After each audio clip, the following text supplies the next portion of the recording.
So let me tell you about Marcus. He's 22 years old, scrolling through TikTok at 2 a.m. His mum walks by and says, "You're always on that phone. Go outside, live a little." Marcus doesn't even look up, and his mum thinks he's addicted, lazy, disconnected from reality. But here's what's really happening in Marcus's brain. And I promise you, it's way more complicated than anyone gives him credit for. Stay with me on this, because if you're Gen Z, you're going to feel seen, and if you're not, you're about to understand them in a completely different way.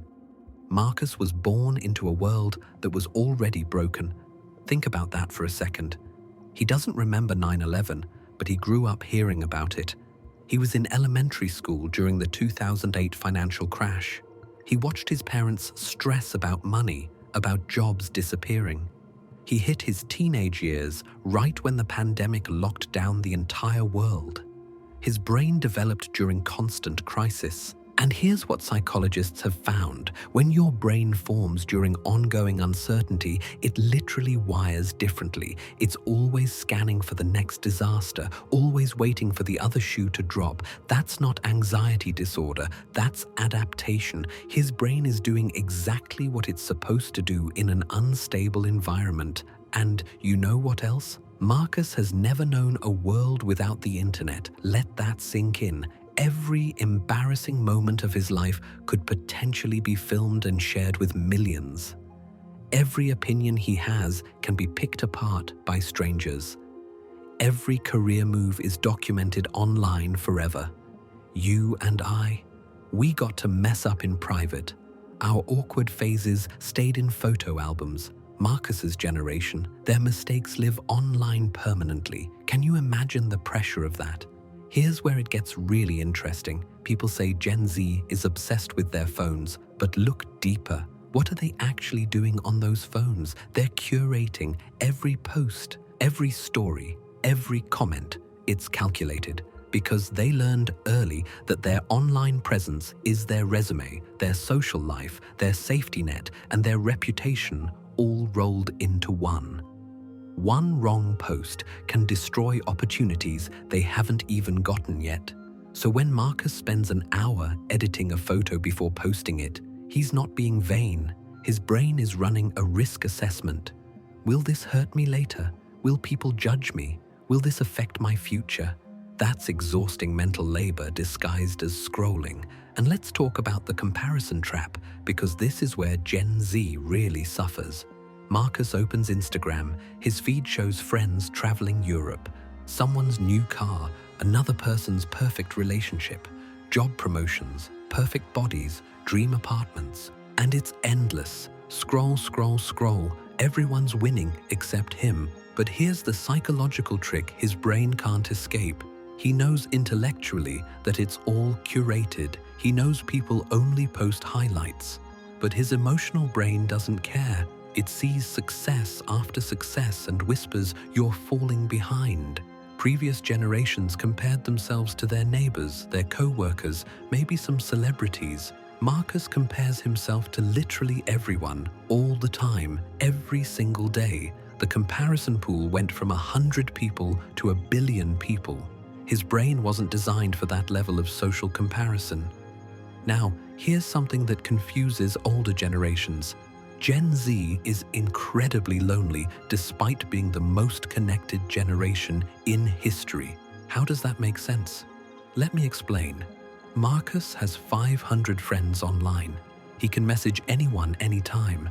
But when he's sitting in his room at midnight feeling sad, all those connections feel empty because his brain craves real presence, physical proximity, someone sitting next to him, not texting him. He's got infinite connection, but zero depth, and psychologists are finding this creates a specific type of loneliness that's actually worse than isolation. It's loneliness while surrounded by people. His brain knows something's missing but can't quite figure out what. And then there's the future. Oh man, the future. Marcus looks ahead and sees climate crisis, unaffordable housing, student debt that'll take decades to pay off, jobs that might not exist in 10 years because of AI. Retirement? What's that? Previous generations could work hard and build something. Marcus works hard and maybe survives? His brain isn't wired for hopelessness. No human brain is. So it does something interesting. It focuses on right now, this moment, this experience, this feeling, because thinking about the future triggers too much dread. That's why Gen Z seems obsessed with experiences over things. It's not entitlement, it's psychology. When the future feels uncertain, your brain prioritizes present joy. It's actually a healthy coping mechanism. But here's where Gen Z gets really fascinating. Despite all this, they're the most socially conscious generation we've ever seen. Marcus cares deeply about things: mental health awareness, social justice, climate change, LGBTQ+ rights, authenticity. He'll cancel a brand for being problematic, but support a small business that aligns with his values. He researches everything before buying it. Why?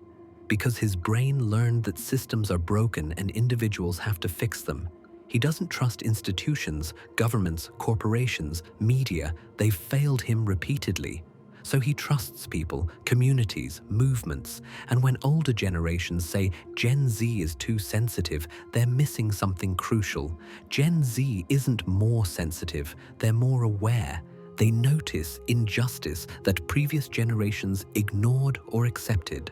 Their brains processed information about inequality, discrimination, and harm from a very young age. They're not fragile, they're informed. There's a massive difference. Let's talk about work for a second, because this causes huge generational conflict. Marcus's boss says he has no work ethic, he wants everything handed to him. But watch what Marcus actually does. He'll work incredibly hard for things he believes in, projects that matter, companies that treat him like a human, not a resource. But a pointless meeting, busy work, corporate nonsense? His brain checks out immediately, because he watched his parents sacrifice everything for companies that laid them off without blinking. His brain learned that loyalty is a one-way street. So he's not lazy, he's selective. He's protecting his energy for things that actually matter.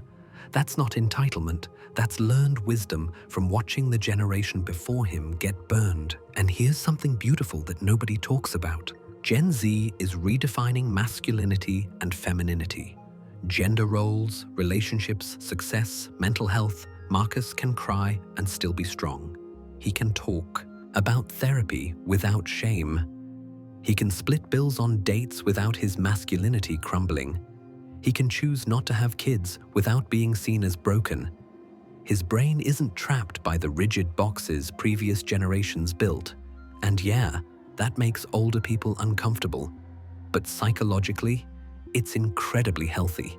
He's living authentically instead of performing a role that doesn't fit. Now, I've got to be real with you. Gen Z isn't perfect. No generation is.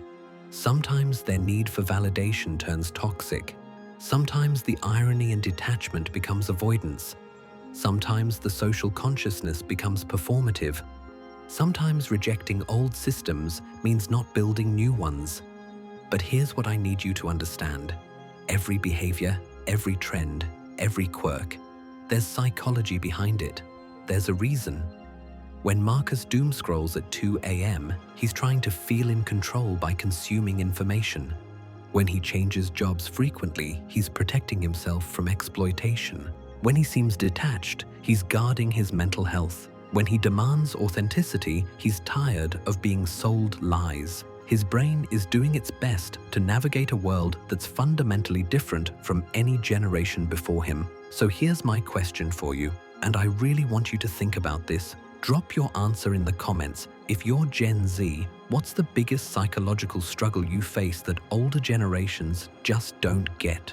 What do you wish people understood about how your brain works? And if you're from a different generation, after hearing all this, what's one thing you understand differently about Gen Z now? Where did you maybe judge them too harshly? Because here's the thing, every generation thinks the next one is doing it wrong. But usually, they're just doing it differently. And that difference comes from a different world requiring a different psychology. Marcus isn't broken. His generation isn't lost. They're adapting to conditions we've never seen before. Maybe instead of criticizing how they cope, We should ask why they need to cope so hard in the first place. Drop your thoughts below. I want to hear from all of you.